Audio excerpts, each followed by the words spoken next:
speaking number 12 that I'm sharing with you.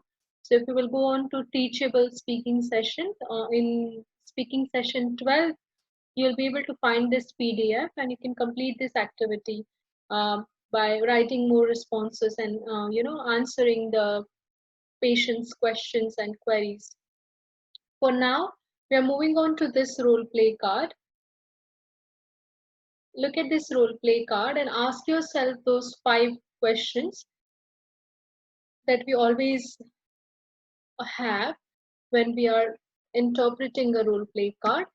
So first is, where am I?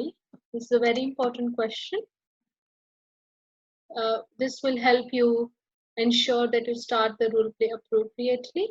So medicine students would consider themselves as doctor, and nursing students would consider themselves as a nurse practitioner. Okay? As a nurse practitioner, you are allowed to give suggestions and guidance to the patient. So nursing students, consider yourself as a nurse practitioner. Second question you ask yourself is the patient known or unknown? This you can get to know from the background information. Third question you ask yourself is, what is the patient's mood? Now, sometimes the patient's mood may not be written apparently. Now, for example, the previous task that we did there also, the patient's mood was not written. It didn't say that they were reluctant. But when you read words like persuade, you get to know that they will be reluctant to accept your suggestions. So similarly, there will be some hidden clues within the background information or within the task that would help you answer this question. What is the patient's mood? They can be angry, they can be anxious, they can be nervous, they can be frustrated, depressed, anxious. Okay, so you need to find out what is the patient's mood. So these are those 3 questions. The fourth question you ask yourself is, what background information is given? How much do you know already about the patient? Okay. And fifth question you ask yourself is, what is your task? The task is usually given here. What you have to do? What is your job? What is your role in this particular role play? So here it says that they are a football player who injured their leg while playing football about 10 weeks ago, and they have pain if they try to have weight on their foot. Basically, they are not able to bear weight on their foot. They are doing some exercises with a physiotherapist, and the physiotherapist has referred the patient to you to complete a return of work plan. So understanding the nature of interview. What is the nature of interview? Here you don't have to establish a diagnosis. A diagnosis has already been made. They have already been doing exercises with the physiotherapist. Now the agenda of this particular role play is to decide whether the patient is fit enough to go back to work or not. What kind of work they do? They work as a retail staff in a hardware store. You can imagine, it will include a lot of amount of tending a retail staff member and moving around the store. And you have the X-ray findings, which suggest that the callus has formed, so the bone has not yet fully healed. What is your job? You have to ask how comfortable they are. So here it is given that they experience pain if they put their leg, or if they put weight. But this doesn't necessarily mean that you wouldn't ask those questions.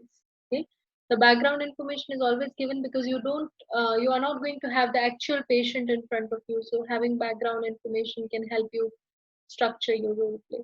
So you have to ask whether they are able to walk without using crutches or not. Because when they put their weight on foot, they are having pain. That means definitely they are right now not putting their weight on their foot. So how can one walk without weight bearing? Is by using crutches, right? Then explain the importance of immobilization. They should not rush. It can cause weakness. Explore. What do you mean by explore? Explore the ways patient could return to work. Are you familiar with the word explore?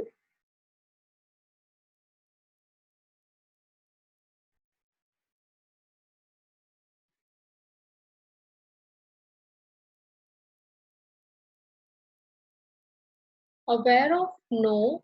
To explore means to find out, isn't it? We tell I would like to explore different options. So I would like to find out. So you have to find out if there is any opportunity for the patient to change their job profile, the kind of work that they do, because they are a retail staff member. And with such a situation, when only careless has formed, it would not be definitely possible for them to stand for a very long period of time. So, is there any other alternative where they can complete their work by sitting? Then suggest modified duties for 6 weeks. See? So if they can change their job profile, they don't need to change the job, but within the same firm or same company, if they can change their work.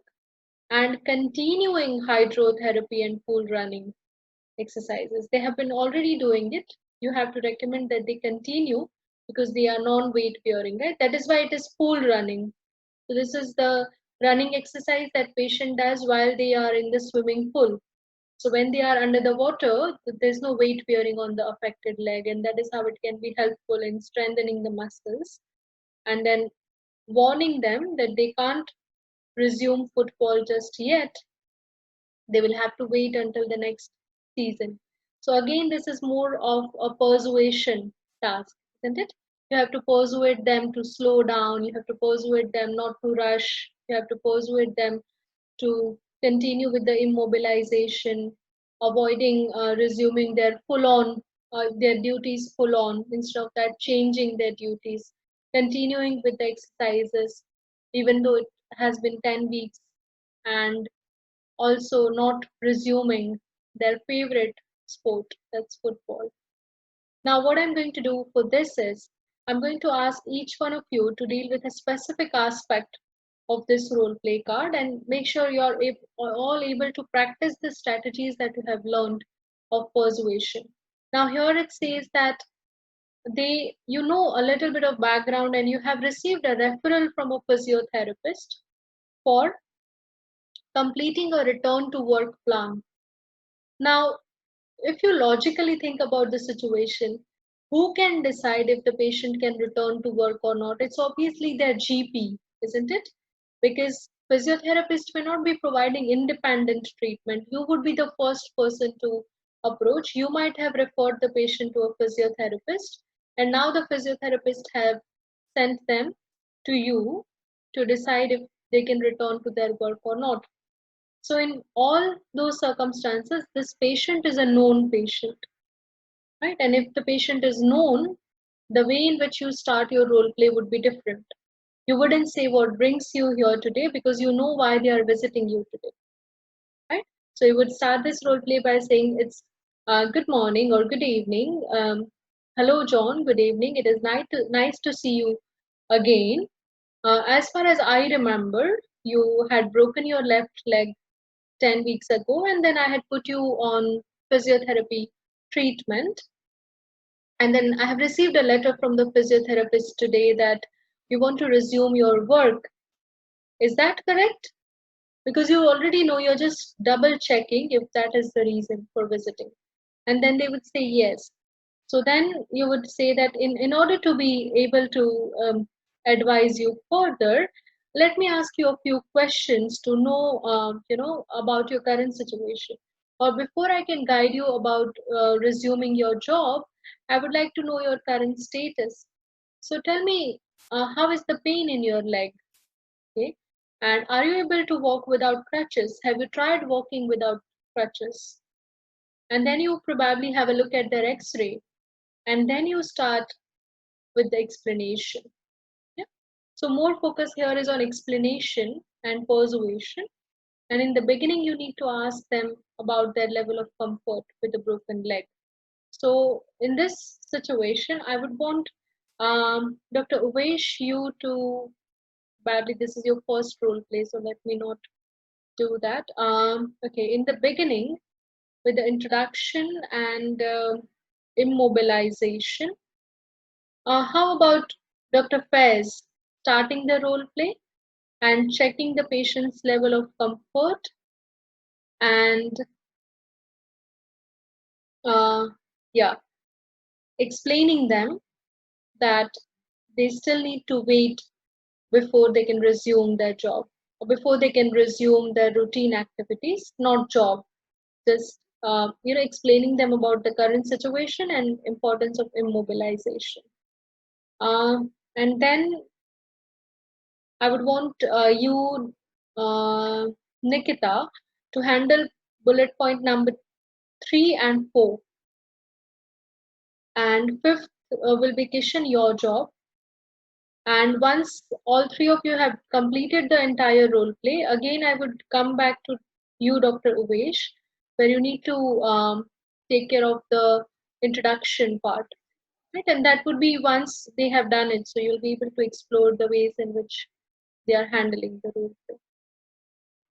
Okay, ma'am. Yeah. So